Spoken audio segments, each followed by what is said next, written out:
À chaque rentrée scolaire, des millions de parents se posent la même question. Faut-il, oui ou non, souscrire une assurance scolaire pour ses enfants?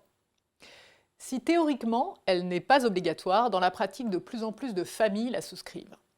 D'après la Fédération française des sociétés d'assurance, près de 7 millions d'enfants seraient couverts par une assurance scolaire.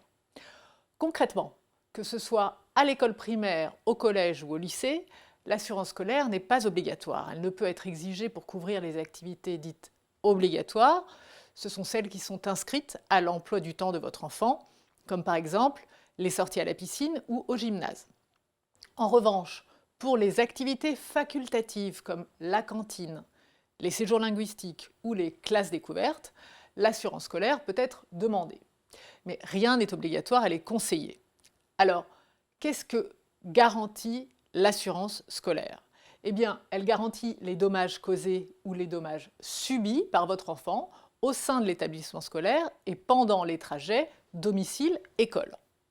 Donc, que votre enfant soit auteur ou victime d'un dommage dans ce cadre-là, l'assurance réparera le dommage en question. Elle paraît dans la réalité assez indispensable. Mais avant d'en souscrire une, vérifiez que votre propre assurance multirisque habitation ne comporte pas déjà une assurance scolaire. Regardez bien, lisez bien les conditions qui figurent sur le contrat. Sachez que chaque contrat d'assurance a ses propres conditions, que ce soit une assurance habitation ou une assurance scolaire propre.